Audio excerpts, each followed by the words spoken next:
Hello and welcome to the latest episode of Nerds Amalgamated. This week we celebrate hitting 1,000 weekly listeners. Thank you to all of you listeners. Yay! Woohoo! I found them. Oh, no. They're back. Oh god, the stupid foil craps everywhere. I thought you looked in the mirror. Oh! That hurt. I'm sure it did. So apart from being a jerk, how have you been this week, Buck? I'm absolutely fantastic and marvellous. I've got 3 assignments due within the next 12 days, and I'm averaging at least 4 hours sleep a night. What's your current blood caffeine percentage? My blood caffeine level's actually pretty low, actually. I've been drinking tea more than coffee. It's just more the lack of consumption of water as well. I just forget to drink because I'm working on so much on my assignments. Yeah, and with the dry weather recently, that's not helping. Yep. Mm-hmm. It's getting awfully cold. Awfully cold. Awfully cold. Yes. I started getting people giving me dirty looks walking around in shirt and shorts. I was just thinking the exact same thing. I'm actually sitting here at the moment in just a pair of shorts. Window wide open. You guys not getting the cold, chilled winds? No, we're getting that. We just enjoy it. You got to remember we're well insulated. Although, last time I checked, you were very well insulated as well. But change of location, you know. But it's fun. Did you move away from the KFC? No. I'm trying to find a new place towards the KFC, but no, I couldn't find any. Right. Anyway, on with the show. Speaking of moving on, the DJ has our first topic about a famous archaeologist. So there is rumors going around that there's rumors going around that Indiana Jones might get replaced, and Harrison Ford has responded to those rumors by saying no one will replace him. No one. Well, does Harrison have the rights to the Indiana Jones character? No, but he's the guy that made it famous, though. Then his opinion doesn't matter, because as long as the rights don't belong to him, no one gives a damn what he says. If they think it'll make them money to replace him with some Chris Pratt or whoever the other hot young male actor of the week is, then they don't care. They're going to do it to make money. Well, his response was hilarious. He goes, nobody else is going to be Indiana Jones. Don't you get it? I'm Indiana Jones. When I'm gone... Hang on. Yeah? I'm looking at the exact same article as you, and in nowhere does it say... He aggressively says, in an anal retentive manner, with his tenders being squeezed in a vice, nobody else is going to be Indiana Jones? Trying to impersonate a mad scientist. It actually says he laughed when he said that when he was asked about it on the Today Show. Actually, I was putting the anal retentive part, but I didn't put the hey laughed part in. Yeah, but see, you're changing the slant of how he was saying it. He's laughing about it. He's over it. He's just going, look, honestly, I'm Indiana Jones, and it's just nobody else is really going to be able to do the role because it's not going to work. Yeah. He continues on by saying, don't you get it? I'm Indiana Jones. When I'm gone, he's gone. It's easy. This is an easy way to tell Chris Pine this. Pine Pratt. It's easy to make him from Harrison's smiling expression. Let's not pretend that the big movie companies have any artistic integrity at all. No, but because what Harrison Ford's saying here, looking at this article, and without having actually seen the interview, he's just saying, look, honestly, it just won't work. It won't be the same, and the fans of Indiana Jones won't go with it. It's the same as if you tried to replace him as Han Solo.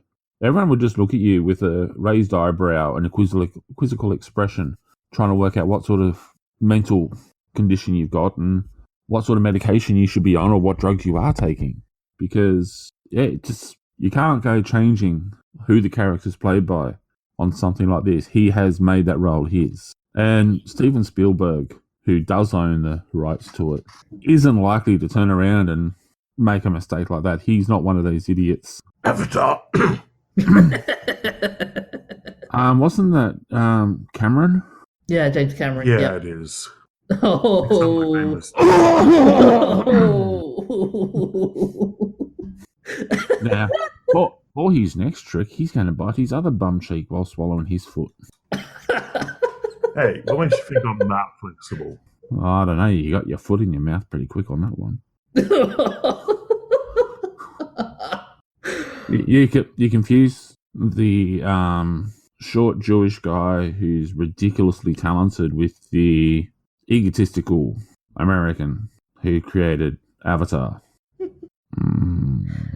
Okay, Jurassic World. How much involvement did he have in that? I seem to remember it was his company did it, but he stayed clear of it most of the time. I don't know. I was just scrolling through his IMDb page, and it lists the third one as executive producer, but I don't see the other one. Yeah, in other words, his company produced it, and he made money out of it, but he had nothing else to do with it. He was executive producer for all of them. Wait, are you talking about Jurassic World? Yeah. Jurassic World. Park, which was good. Yeah. Jurassic World. And he was executive producer on Transformers: Age of Extinction. Yeah, that's just his company. So it's not like he's never made any mistakes. Well, he made money out of it, so he didn't make a mistake. He wasn't the producer and the director. You remember that, like, that's all the my movies. Point, though. He made money. It's not artistically integral.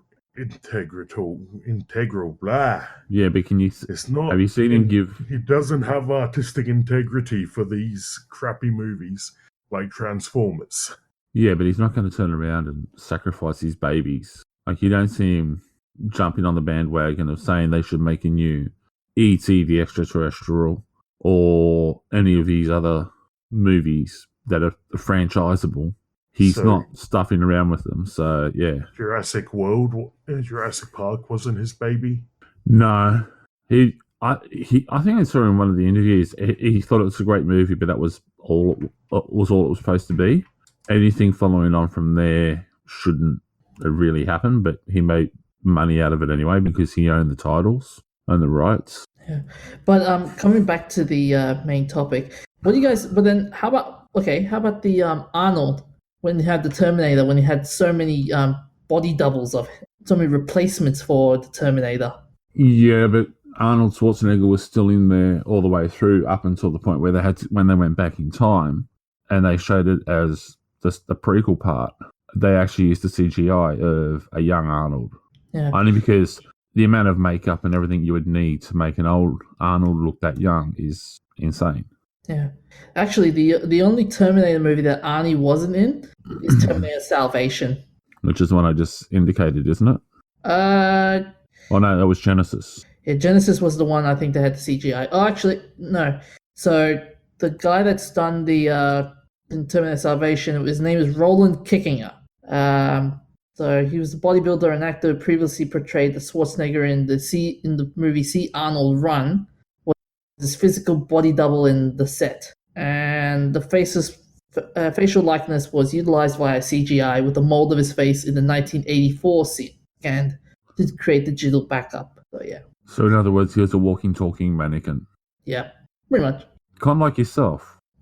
But what do you guys reckon, though? Could you see Chris Pratt and Chris Pine as Indiana Jones? I could see them picking Chris Pratt to do it.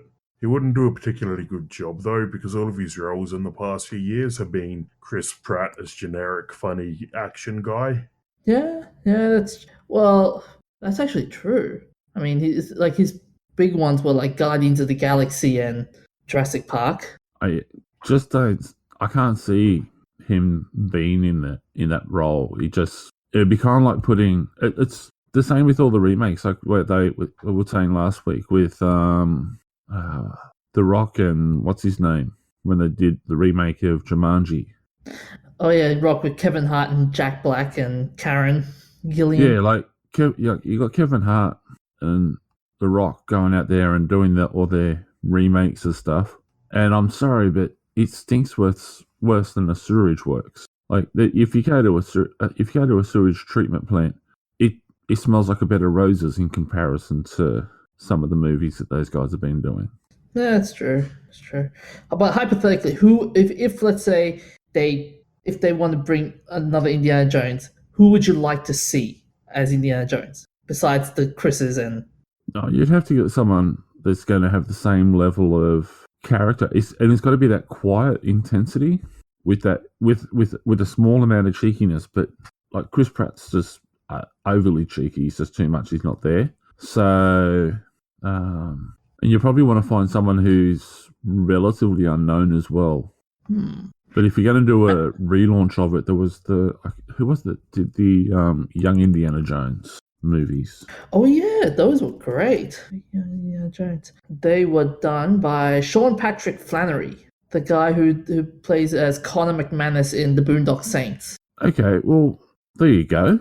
Like he's got the quiet intensity and everything there. He's already been involved with the character, and like let's just take a moment here to look at Sean Patrick Flannery. Apart from having a scar on his chin from a seatbelt accident, he actually looks very similar to as a young Harrison Ford.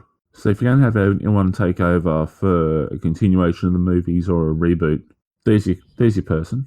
Well, it's interesting that you mentioned with Indiana Jones as well. I did recall that they were trying to at the time put Shia LaBeouf as son of Indiana Jones, make it into a movie series of his own. Yeah, but that was before he came out as a cannibal. No one will touch him. And I think Harrison Ford started drinking about that time. But yeah, I would like. Actually, that's a good. I would like to see a young Indiana Jones like movie series with Sean Patrick Flannery as Indiana Jones. As you're right, like he does have that young Harrison Ford look. Thing to consider here though is it couldn't be a young Indiana Jones. Like it would only if they did a reboot. And you got to remember Sean Patrick Flannery is what 53. I think it is now. 53. Yeah. Like the Boondock Saints was back a long time ago, so yeah. But I agree with you there in terms of. So yeah, your Chris Pratt idea is being shot down.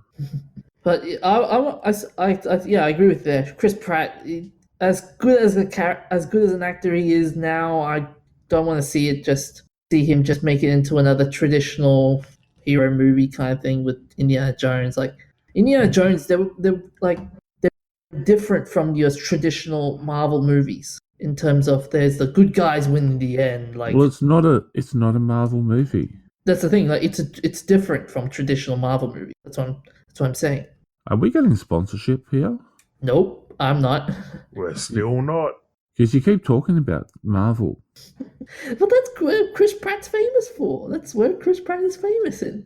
What about you, Professor? You got any ideas on who should play as Indiana Jones if they ever do a reboot? I've been trying to think of someone, and I can't think of anyone who would suit it. It's like, apart from Sean Patrick Flannery, the only other person that... Like, there's probably a few other people there that if I sat down and thought about it, but you'd want someone like him or Daniel Craig. Someone who's not all blowhard, they're their own biggest fan sort of thing. Someone who looks at a lot of the media stuff and all the circus and treats it with a certain amount of contempt and disrespect. Because that's what Harrison Ford did. That's what Sean Patrick Flannery does. That's what Daniel Craig does. Here's a crazy idea.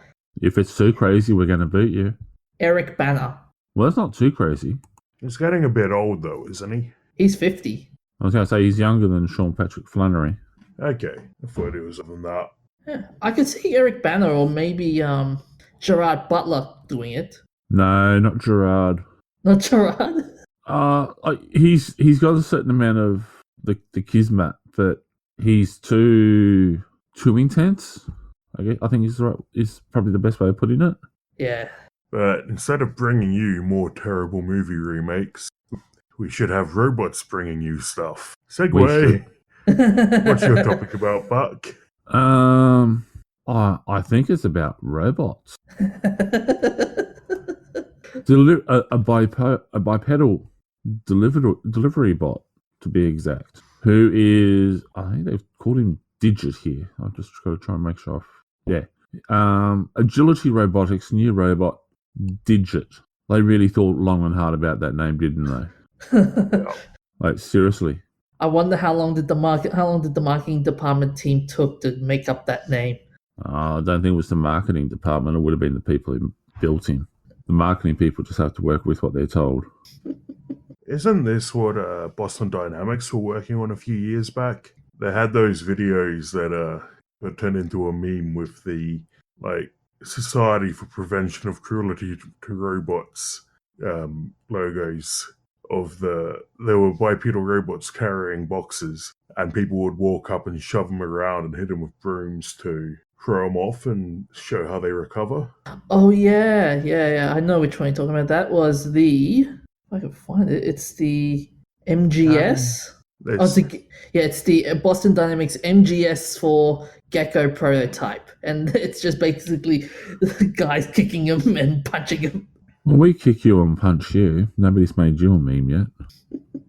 Yeah, you see, they only want to save the good-looking robots. But honestly, like, I love the idea. I love the concept. I like the fact that they've actually got it working.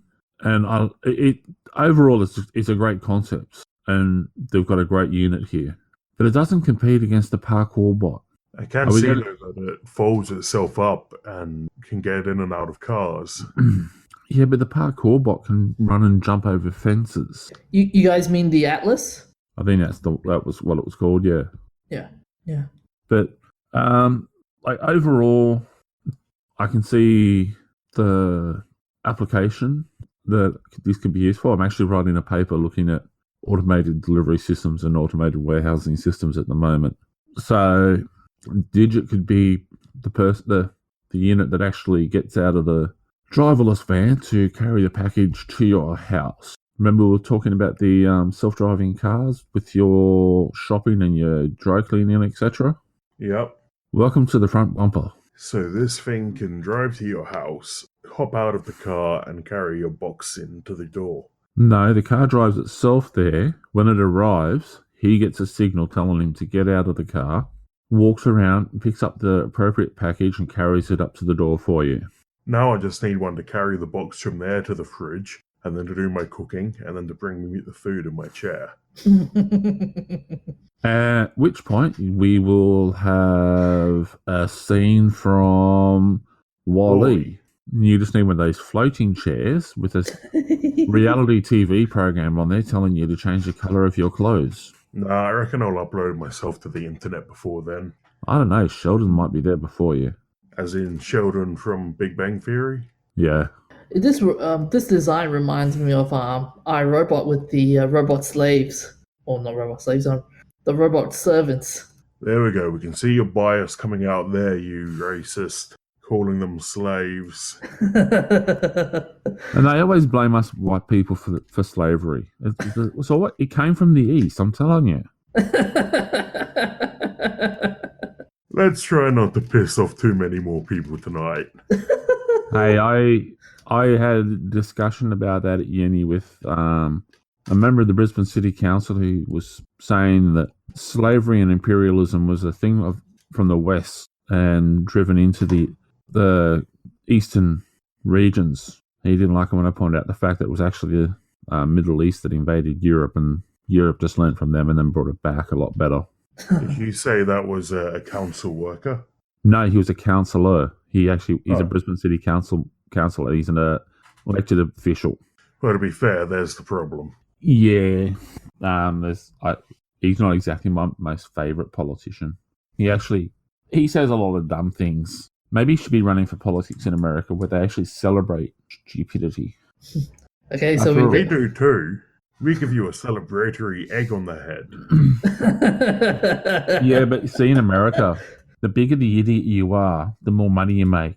After all, look here they've got in the White House and look at their television programs. They've got so many idiots with reality TV programs making millions of dollars. Yep, Bucky, you really need to go New World Order and just rant about politics.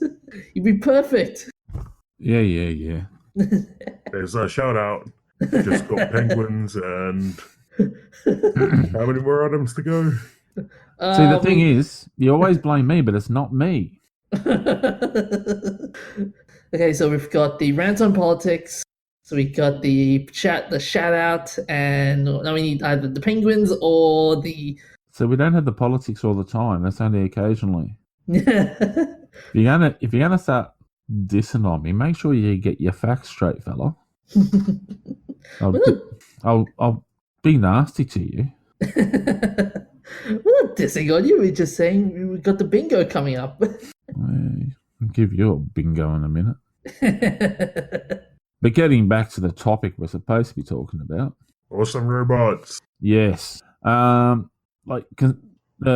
company, Agility Robotics, was founded in 2015 as a spin-off of Oregon State University. So these guys are the evolution of, remember we're talking about Stanford Doggo? And that was all a bunch of Stanford University students. This is where they're going to be in literally like 4 or 5 years. They'll be doing something like this. I like that it can, if it finds an obstacle, it can radio back to the car to request further information, and then they suggest that the car could then request help from other systems. Mm-hmm. So I'm just imagining this robot getting stuck and basically screaming, "Help!" and then a swarm of drones flying in to tell it where to go. I like that idea. Can we actually have them as killer drones as well? Well, of course. Because we did talk about the armament of drones for warfare. Any drone's a killer drone if it's flying fast enough. Yeah, but we actually talked. There was one of the topics we discussed a few months back was putting guns onto drones, which they already have been doing. And then, but I was just thinking, we're talking about the abuse of robots before. We could see someone attacking this one, trying to push it off balance and attacking it with a broom handle, like you were saying, with the other one. And this one sends a message back to the car, who sends a message to the Special Robotic Drone Air Force. The next thing you see, a couple of drones pop up over the top of the house, and you just see a person being shot. I like that idea. Yeah, I could completely get behind that. Someone parks and double parks. Bunch of drones fly in, take them out. Actually, no, because you get big enough drones, they actually just pick the car up and take it away and dump it. Like that James Bond movie where he goes to Japan. Yes. And they hook onto the car with the magnet or the helicopter and then tow it out and drop it into the ocean. Yep, but instead of polluting the ocean, we drop it into a recycling plant instead to make more robots and drones. So, self-replicating robots. Mm-hmm. You know how this ends, right? No. Hey, come on. I welcome the incorporation of my weak, fleshy body into the robotic overlords of the future. Yeah, I reckon we could make a great cybernetic unit each for us, and because we're pro-robot, they're going to like us, so they'll let us stay around. I like the fact that they were talking about what if Digit was to meet an unexpected article, and their response is it could send an image back to the vehicle and have the image configure a solution. The car could even send that information into the cloud and request help from other systems to enable Digit to navigate, providing multiple levels of assistance that could help keep the robot light and nimble. Are you going to tell them or will I? I'm not sure where to start here. That's literally what we were just talking about. I know, but I just like the examples of if a strong wind and blown the trash cans into the path or a garden ornament. Or maybe if some brainless idiot stands in the way. But there's only one DJ. Really? I was thinking we were talking about the professor. Oh, that's a poor comeback. Yeah. The no you stopped being cool in year 3.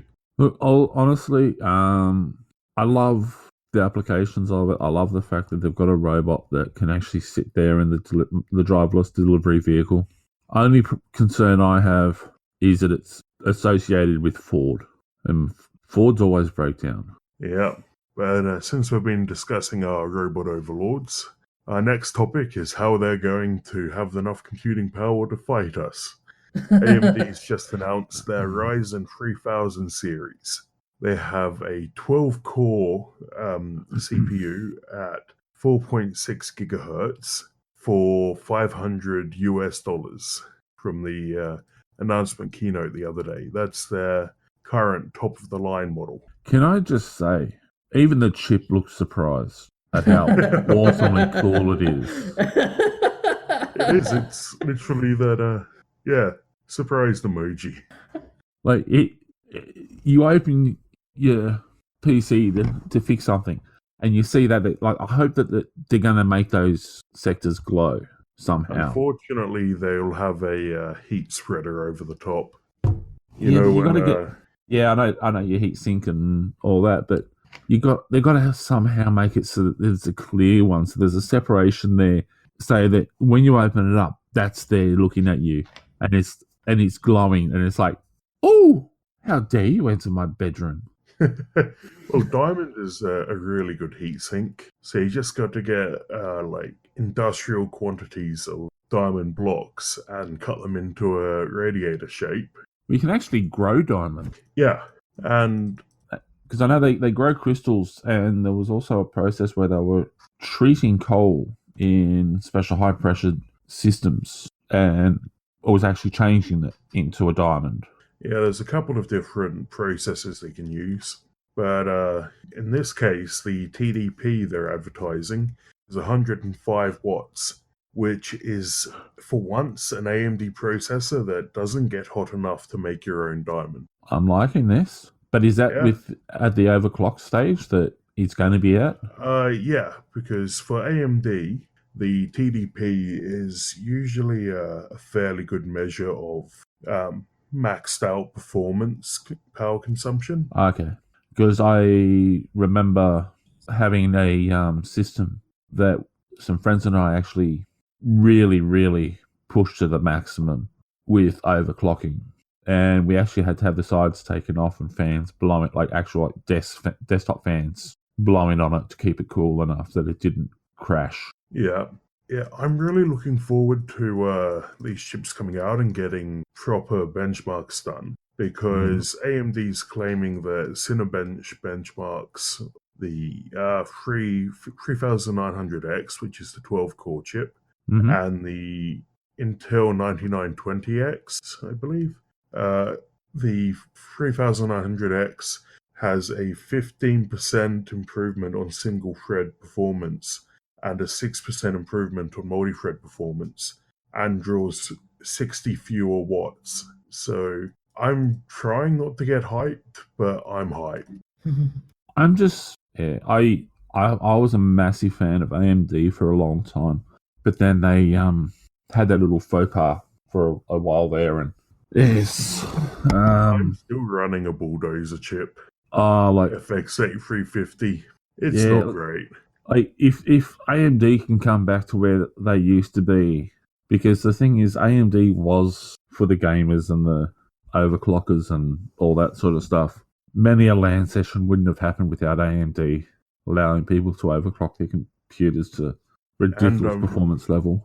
I'm excited because if AMD can keep this up, then it's going to push Intel back into being competitive again. Yes, so they actually have to produce something worthwhile. Yeah, Intel's barely pushed it for the past decade or so because they know they can get by with only a couple of percent each year.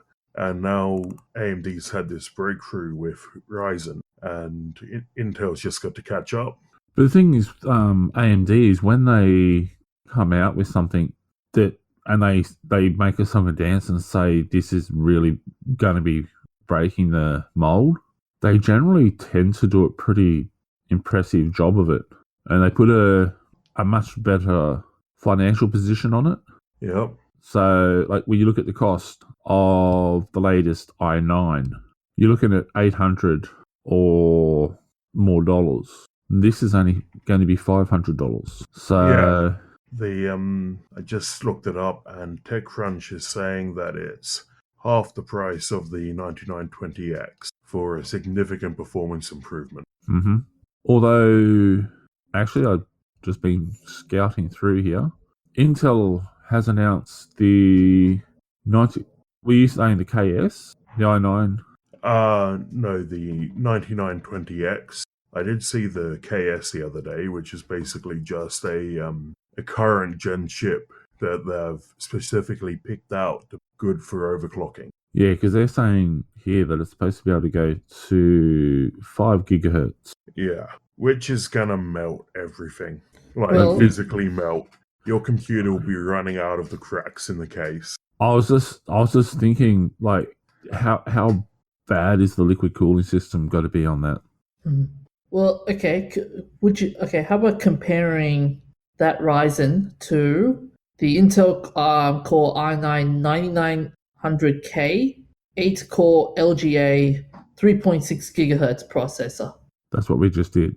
Yeah, Oh, okay, because I thought you were talking about something else, but okay, so it's the same processor. yeah. That's the Intel 8-core 99 KS. Oh, okay, I've got So- 99K. Yeah, so Okay. when they produce CPUs and really any kind of processor, they start off with a huge sheet of silicon Okay. and build dozens of processors on this one giant sheet. Then Mhm. they chop it up and test it and throw away the ones that don't work.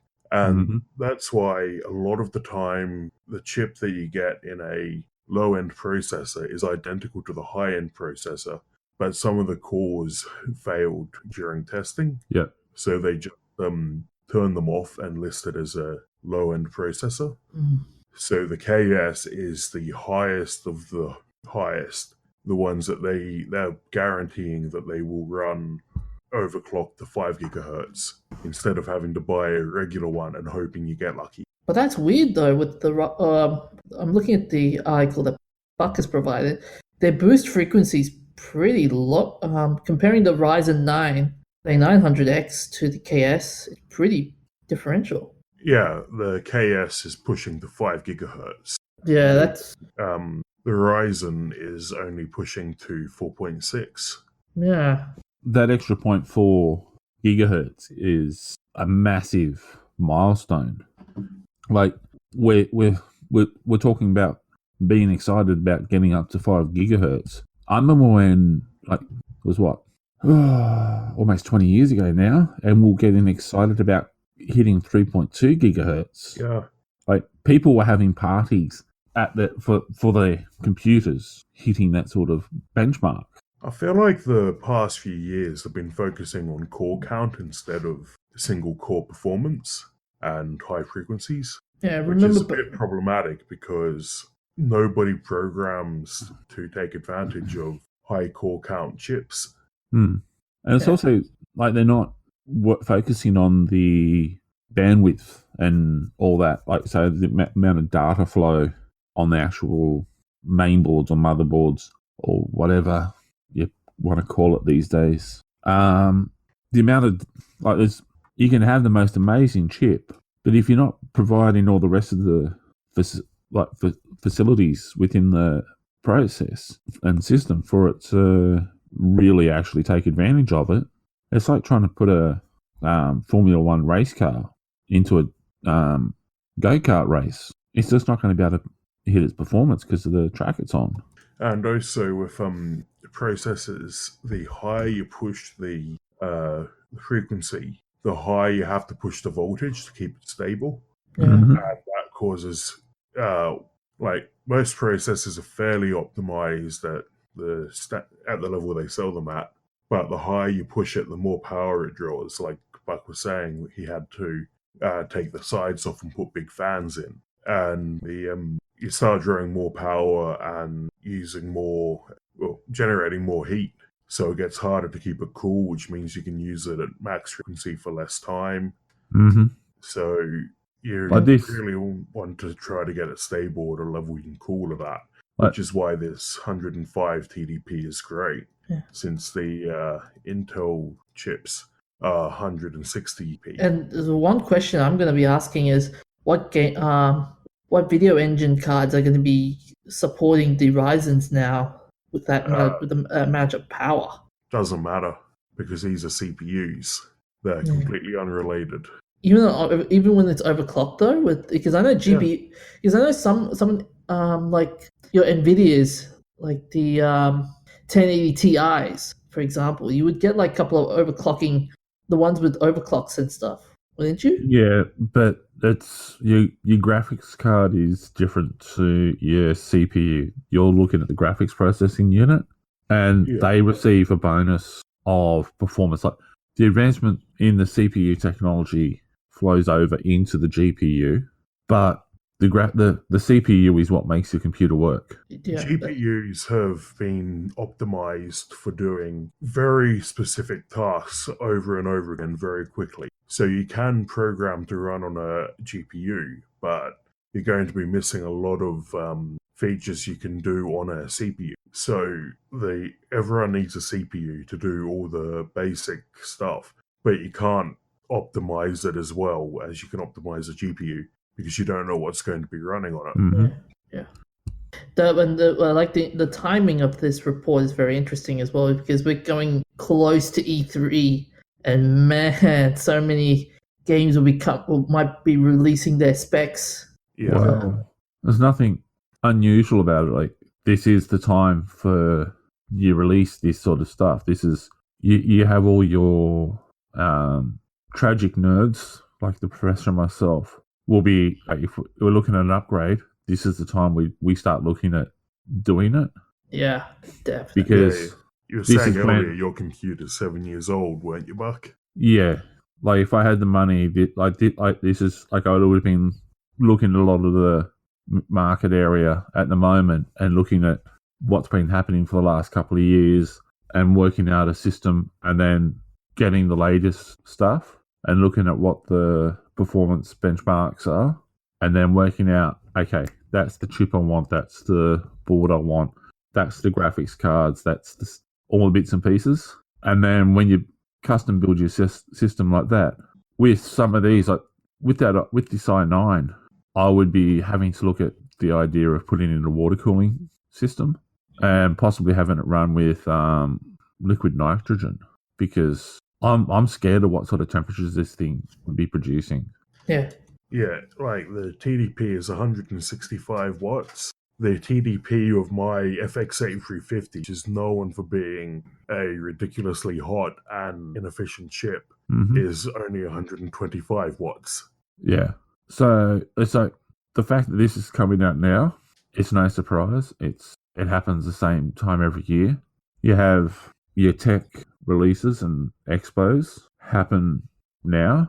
And the other reason why that happens is tax time. Oh. So companies will buy you'll have this stuff coming out just before the end of the financial year. So companies will buy it. The private market for personal users will get their tax returns and go buy this stuff. Mm-hmm. Yeah.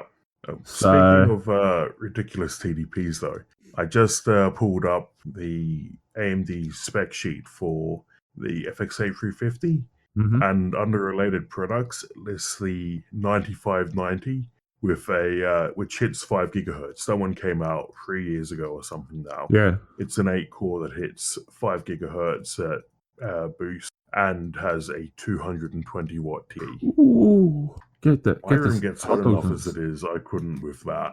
Go and get the hot dogs and sausages. You can cook those things. Oh, you laugh, but like when I was saying about the system when we had to have the sides off, like you couldn't hold your hand inside the box for the case, even with the sides off and the fans blowing. You couldn't actually reach inside and go near the heatsink. We actually had to cut it right back because of the simple fact that it was actually starting to glow. Wow. Like we pushed that thing to the maximum. I have no idea how you didn't crash the power station for your entire town. Oh man. We were doing some really crazy stuff, and we had some guys there who were insanely talented. And I don't know how they actually managed to get it to that level, but they were writing code on the fly and doing certain stuff in the background. We actually had a screwdriver put it into the side to tweak some of the bits and pieces and adjust the pressure of the screws. Oh yeah, I know for the AMD Threadripper CPUs for servers, and there's it comes with a torque wrench. Okay. That twists in the screw to the exact right pressure because Yeah. if you get your mounting pressure wrong, it's a big deal for these chips.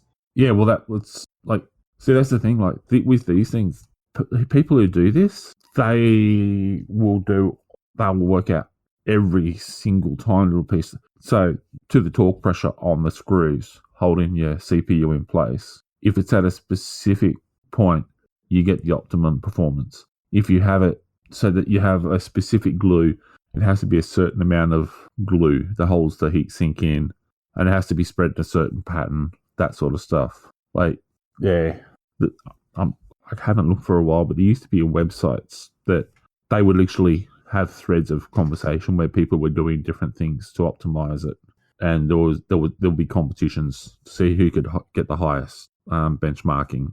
Yeah, I've seen like crazy stuff like pouring liquid nitrogen in through a funnel on the top. Yeah, well, that's what I was just saying. Like, with the i9, I'm concerned that if you took that and were running it at the 5 gig or higher, you would actually have to have a liquid cooling system that's running liquid nitrogen, which you don't have to worry about the frequencies of the radiation and so forth, because that could actually pop something out of place and then your whole computer system either freezes or melts or explodes. And you get condensation all over your board, which isn't great for it. No, but yeah, like I'm geeking out here. Sorry. So, since we're geeking about computers, Buck, what have you been playing on your shitty old computer that you're going to replace with a beautiful new AMD Ryzen 9? Please sponsor us. If they can sponsor us, I do need a new system, yes. I've been playing Deceit. Have they run any more events like the Halloween event we played last year? No, it's still basically the same. No new maps or anything like that. So, but we're coming around towards Halloween again, so maybe there'll be something coming up this year. Yeah, that's getting scarily close. Where is the year gone? It happens as you get older. What about you, DJ? What have you been playing on your absolutely rubbish computer, which I know about because you're asking me to help you upgrade it? It's not that rubbish. Oh, come on, you can play games. But I've just been playing. I've just been playing Apex Legends on my PS4. See, if you got a beautiful new AMD Ryzen, you could play that on your computer. Oh, I know, right? I know. But yeah, am I fanboying a bit too strong here? Yes, you are. No. Oh, come on, honestly, let's be honest. Yeah.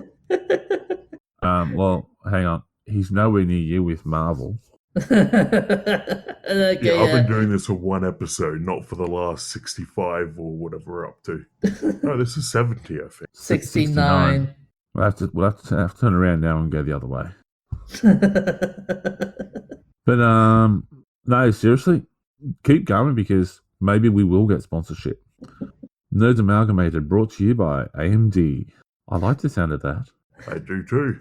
And we could actually make the DJ have the same surprise expression on his face. A couple of 9-volt batteries, a bit of wire.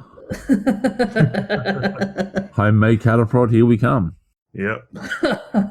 Now, how do we get the Ryzen 9 turned into the new Shocked Pikachu me? Do we want to lessen it by associating it with Pikachu? But yeah, nothing huge has been coming out lately. There's just a couple of patches and just power balancing patches. That's all. There are some news about Season 2 of Apex Legends coming out on E3, so we might get some new content, hopefully. Has there been a new Legend yet? No, not that we know of. Well, besides Octane, nothing lately. Didn't they add the guy is it Octane who throws down the jump pad? Yep, that's Octane. Okay. And I've still been playing the classic roguelite Cataclysm Dark Days Ahead. I'm starting to get actually good at it. Recently, I survived for almost a full 24 hours. Did you forget to eat? No, I went out looking to find someone's dog that had gone missing. I found the dog, but then a zombie saw the dog and tore it to shreds in front of me. So I ran away because there was nothing I could do for the dog then. Uh-huh. And I started looting some houses, fought a couple more zombies, broke both my legs, and then couldn't crawl fast enough to get away when the next zombie arrived. Well, So, because you left the dog, you deserve to suffer. so basically another episode of The Walking Dead. Yeah, only not shit. Although I agree with Buck, you did deserve to suffer for the dog. Well, I tried to be a hero, which our first shout out is about a real life hero. On It the is. what? I was just saying, it is. It's about an amazing hero. Yeah. On the 27th of May this year, Kirsty Bowden was posthumously awarded the Florence Nightingale Medal by the Red Cross for her heroism during the 2017 London terror attacks. Mm-hmm. Now, these are the famous London Bridge attacks, aren't they? Yeah. I mean, I say famous, but famous implies good, so infamous. On the 28th of May 1972, a team of plumbers broke into the Democratic National Committee headquarters at the Watergate complex in Washington, D.C. for the first time, bugging the telephones of staffers. This was noticed by a man named Forrest Gump, who reported it to the police and started the Watergate scandal. No, it was he reported it to the people at the desk because the people across the way can't turn the lights on. They're trying to find the fuse box. I like how we're rewriting history at the same time. That's what Forrest Gump was about. I know, It's but literally just shove Forrest into every historical event for the past 30 years. But when you did, it made them better. Yeah. And like when we were discussing this the other day, I said he's not stupid. Like, come off it. He was massively rich. He met 3 presidents? I think so. yeah. He didn't have to pay for his college education. He Was a war hero. he was a war hero. He got paid to travel around. He he was the first real proper backpacker because when he did the Running Man thing, that was literally what he wore, was what he had. And then because he didn't have to work, he decided he'd mow his high school's lawns on a ride-on lawnmower. Like, I wouldn't mind riding a ride-on lawnmower just as something to do because I'm so rich. So you're the guy who keeps all the lawns mown in apocalypse movies. I would be happy to do that because if you think about it, in an apocalypse movie, there's usually zombies or other people you got to kill. So I'd be tweaking up that lawnmower so it's got a blade at the front and the sides to protect me. I'd be mowing the lawn and the bad guys. You want to wear a face shield though, because if that gets in your mouth, it tastes nasty. Ooh, yeah. I'd be getting one with an air-conditioned cab. So you've only just given a little bit of thought. I've actually have thought about that. Like the Killdozer, but a lawnmower. Exactly. Oh, and let's not forget Forrest Gump was also the guy that challenged the Chinese in a game in a good game. Ping pong. Well, I did say he got paid to travel, Yeah. and he met John Lennon and Elvis. influenced him. He influenced John Lennon to write a massive song. He taught Elvis how to dance. And he inspired a war veteran to live life to the fullest despite his disability. With his magic legs. And he was a friend to people with HIV. And he had a son who was very smart. Are we going to compare notes on what he's done throughout this entire movie? No, let's just watch it. Well, our next shout out is about someone who's could possibly be even smarter than Forrest Gump. Alistair Kerr is a Queensland University of the Sunshine Coast student who just graduated on the 28th of May with a Bachelor of Science and a perfect grade point average. That is quite impressive. Yeah. He attained an IT degree in 1999, and he loved math so much that he went back to uni and completed his perfect grade point degree, and now he wants to go and do an honours course in science, presumably so he can go and drag it out and get more perfect grade point averages. Mm-hmm. actually, did you look at what his honours research aspect is going to be? Yes, it's the Longitudinal Adolescent Brain Study, a 5-year project looking at factors relevant to youth mental health. Yep. Got to say, and he's also been doing mentoring with Indigenous and troubled youths, mentoring and tutoring. And he's a fan of sci-fi, as if we didn't need another reason to appreciate him. Now, on to the remembrances. Our first remembrance is quite a sad one, especially if you've come to listen to us from from Floof and Papa. On the 26th of May this year, Caleb, the police dog from the Queensland Police Service, passed away after 5 years in the service. He lived at home with his handler, Sergeant Trevor O'Neill, and Trevor has said that he is absolutely devastated by the loss of his dog, partner, and mate. Mm-hmm. Sad part about this was the fact that they'd actually just succeeded in the latest apprehension of the suspect when he collapsed. Yes, they'd captured a fugitive, and at 2:45 a.m. he stumbled and lay down while returning to the dog squad video, became unconscious and passed away. On the 28th of May 1843, we have Noah Webster, the American lexicographer, textbook pioneer, English language spelling reformer.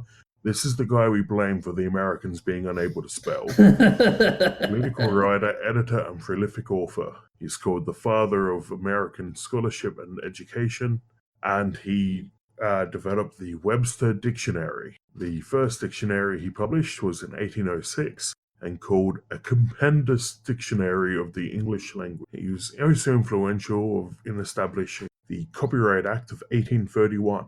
Mm-hmm. Funnily enough, I don't know why, it's just one of those little tidbits that gets locked into your brain. But I remember that, unless it's changed recently, I don't think it has, because of the extension of the copyright period, the most recent Webster dictionary you can get on Project Gutenberg is Webster 1913. I don't know why I remember that. It makes no sense. That's almost as old as the Gutenberg Bible. So our next remembrance, on the 28th of May 1998, Phil Hartman, the Canadian-American actor, comedian, screenwriter, and graphic artist, passed away. He garnered fame in 1986 when he joined the sketch comedy show Saturday Night Live. He won fame for his impressions, particularly of Bill Clinton, and was on the show for 8 seasons. He was known as the Glue for his ability to hold the show together and help other cast members. He won a Primetime Emmy Award for SNL in 1989, voiced various roles on The Simpsons, and was in House Guest, Sergeant Bilko, Jingle All the Way, Small Soldiers, and the English dub of Kiki's Delivery Service. He died of homicide at 49 in Encino, Los Angeles, California. I think he was considered for Futurama before he died as well. And Zap Brannigan is a callback to him. Mm-hmm. Probably. For famous birthdays, we have the 27th of May 1992, Sir Christopher Lee, English actor, singer, and author.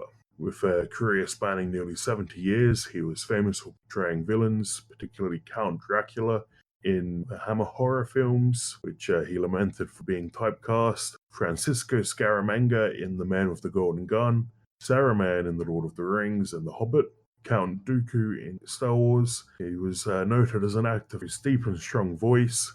He's also known for his singing ability, recording various opera and musical and writing symphonic metal albums about Charlemagne. Charlemagne? Charlemagne. Charlemagne, okay. From here, I thought you said chow mein. I'm like, chow mein? No. Stop thinking about your belly. It's not chow mein. Or Charlemagne. Yep, he was awarded the Spirit of Metal Award at the 2010 Metal Hammer Golden Gods Awards ceremony. That's a wordy title. He was born in Belgravia, London. Little side note here. There's actually research I was reading the other day that shows that listening to heavy metal is actually the best way of improving your mood instead of listening to pop music and all of that, because of the simple fact that you can't listen to heavy metal and be sad. Now I'm trying to think if I've heard any particularly depressing heavy metal. Well, I suppose if Justin Bieber tried to do it, it'd probably end up that way. Now I'm imagining a screamo cover of Baby. Oh no. Although, actually, hang on. Uh-oh. Please no. Please no. No,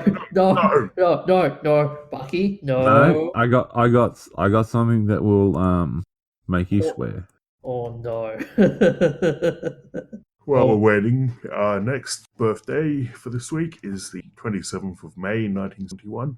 Paul Bettany, known for Jarvis and Vision from the Marvel movies. He first came to the attention of mainstream audiences in the British film Gangster Number One and the film A Knight's Tale, which is an absolute classic with Heath Ledger as the lead role. Oh yes, He's definitely. gone on to appear in a wide variety of films, including A Beautiful Mind, Master and Commander, The Far Side of the World, Attention please, the library will be Da closing in 30 Code, minutes. and many other All movies. services. He was born in London. Mm-hmm.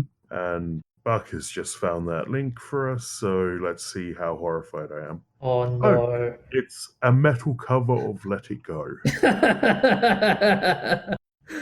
Although it's epic metal, not heavy metal. On the 28th of May, 1524, Selim II, also known as Sari Selim. No, is that just that on my screen? No, it's not. Okay. The font's really which means Sari Selim means Selim the Blonde. He was also known as Sahos Selim, Selim the Drunk. He was the Sultan of the Ottoman Empire from 1566. I am not doing well with numbers tonight.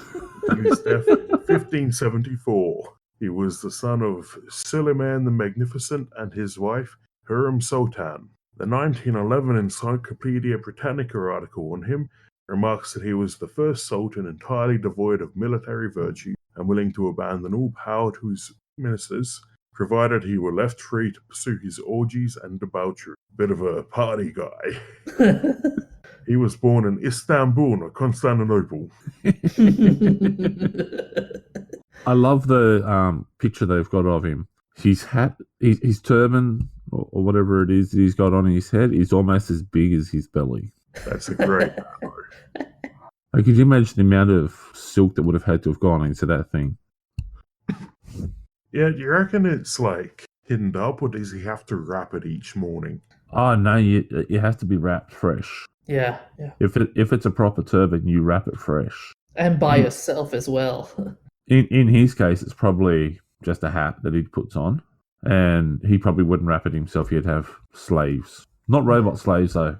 No, it was a bit before robots. Oh no! Remember I covered that spoke about automatons. Oh yes, yeah. They had them back then apparently. Well, it was a Turkish invention. The first automatic chess machine, wasn't it? Yeah, but even going back before then, going back to the ancient Greeks and so forth, they had the automaton in the antique Voyager thing. Yeah, like when you look at is it Ulysses' voyage and so forth? Oh yeah, I vaguely remember what you're talking about. Yeah. If you go back a few episodes, a number of episodes, we spoke about a book and it had about all that sort of stuff, which I've still got to get a hold of a copy of. Nobody bought for me for my birthday. Anyway, something to get hold of and reading the break over mid-year. Well, for our next birthday this week, we have the 28th of May 1908. Ian Fleming, the English author, journalist, and naval intelligence officer, who is best known for writing James Bond. While he worked in the Naval Intelligence Division during the Second World War, he was involved in planning Operation GoldenEye and in the planning and oversight of 2 intelligence units, 30 Assault Unit and T-Force. His service in journalism provided the background, detail, and depth of the James Bond novels. He wrote the first Bond novel, Casino Royale, in 1952, with 3 print runs being commissioned to cope with demand. He wrote 11 other Bond novels and 2 collections of short stories between 1953 and 1966. Mm-hmm. They are among the best-selling series of fictional books of all time, having sold over 100 million copies worldwide. He also wrote the children's story Chitty Chitty Bang Bang and 2 works of non-fiction. I completely didn't know that he wrote Chitty Chitty Bang Bang until I read the show notes. Didn't you? No, it's Ah. so completely divorced from James Bond that I made no connection. But you got a car that turns into a boat and flies and does all these other different gadget things that James Bond's famous for. Yeah, true. The thing that I find interesting is the fact they've only listed him for 2 works of non-fiction, but all the others are probably suppressed. Yeah, he probably read a whole bunch of reports about what they're doing. And also a lot of plans of how can we go and destroy the Germans. Yeah. In 2008, the Times ranked him as 14th on the list of the top 50 greatest British writers since 1945. And there have been 26 Bond films portrayed by 7 actors. Fleming was born in Green Street, London. A bit closer to home, on the 28th of May 1968, Kylie Minogue, the Australian-British singer, songwriter and actress, she achieved recognition starring in Neighbours, where she played Charlene Robinson. She was in the series for 2 years, married Scott Robinson, played by Jason Donovan, in an episode viewed by nearly 20 million people in the UK, making it one of the most watched Australian TV episodes ever. Back then, we didn't even have 20 million people. Mm-hmm. I never have seen the appeal to Neighbours here, though. It's definitely one of those things that is more popular over there than here. Yeah, I remember going over to England to visit relatives on holiday, and my cousins and everyone all loved Neighbours, and they were saying, "Oh, can you tell us what happens next?" And my brother and I were sitting there and just looking at each other like, "What?" Well, And my back brother then, listed out a whole lot of different things, and he was saying, "Oh yeah, so and so dies, this happens, and all this other stuff." And later on, my mum was like, "I didn't know you watched Neighbours," and he goes, "I don't." How? And she was like, "How do you know that all that stuff?" And he goes, "I just made it up." yeah. Imagine if they're listening to this episode right now. Oh, I'm pretty sure they figured out that we made it, that it was all made up. Considering the fact that like none of it would have come true. Well, that would have been freaky if it all did come true. Well, Kylie has also become a famous singer, performing with Nick Cave on the album Murder Ballads. Mm-hmm. And she is known as the Princess of Pop and is recognised as the highest-selling Australian artist of all time by the Australian Recording Industry Association. She was born in Melbourne, Victoria. She's also one of the few Australians to have a role in Doctor Who. Oh, yeah. Because they were running out of British actors, considering there's only about 6 of them over there. It's the same actors, Doctor Who, Downton Abbey, Harry Potter, all the same actors.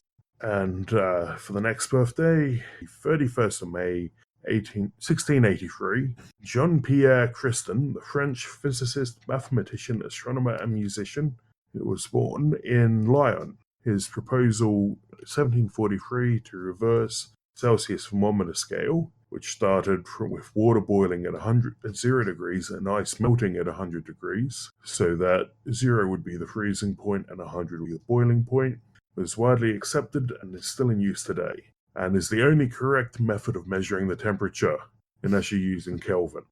But get that through your heads, you crazy Fahrenheit people. But doesn't Kelvin find it kind of uncomfortable when you use him to take the temperature of stuff? Yeah, but he's accurate. Yeah, but I don't know. How hygienic is it when you use him to take your temperature? Like, I'm sorry. He's paid well. He doesn't complain. Well, he may not complain, but I feel very sorry for the person who has to use a Kelvin thermometer to take a rectal temperature reading. So, Jean-Pierre Christin was a founding member of the Académie des Sciences, Belles Lettres et Arts de Lyon, and served as his permanent secretary from 1713 until 1755. His thermometer was known in France before the Revolution as the Thermometer of Lyon. One of these thermometers is kept in the Science Museum in London, and the DJ has just buggered off on us. Mm-hmm. Now, sounds like they're onto his hiding place again, and they're kicking him out of the cupboard. Yeah, and just a little correction on your pronunciation there. It's Lyon, not Lyon. Okay. because that's French. You gotta have that weird accent thing going, you know. Bonjour. Bonjour.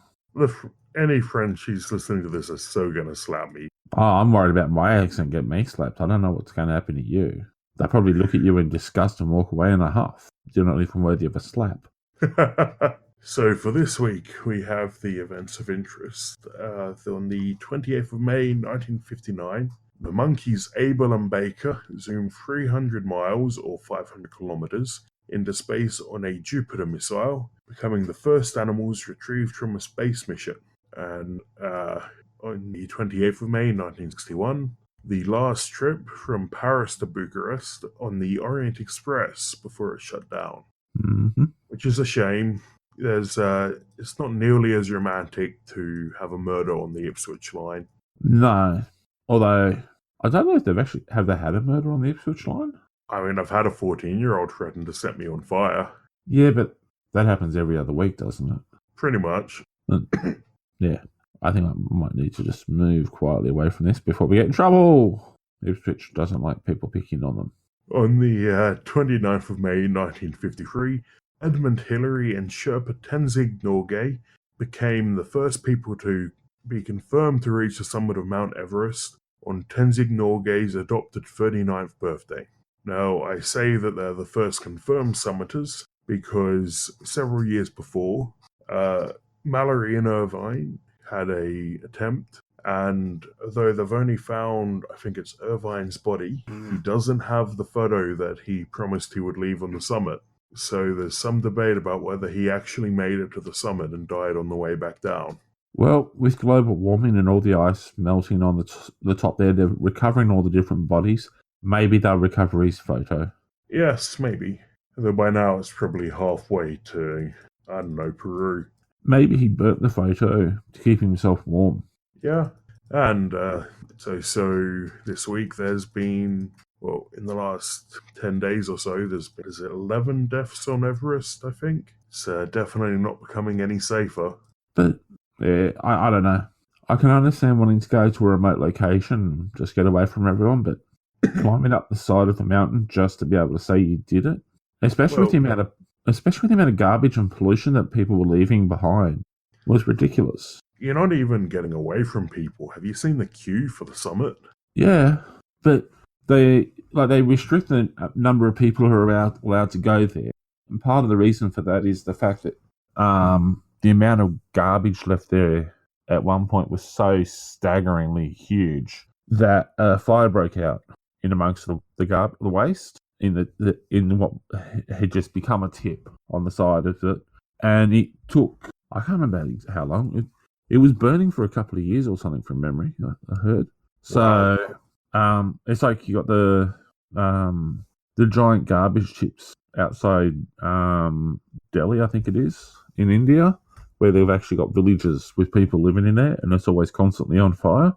They had something similar to that at the bottom of Mount Everest, and all the people who lived there were suffering from it. So they've restricted access because you had all these people that were just coming in and just destroying the environment, and they're also just being rude, arrogant tourists to the locals who live there. So I've noticed in the article we've sourced for the events of interest this week, it mentions that Mallory and Irvine tried to climb the Northeast Ridge in 1924.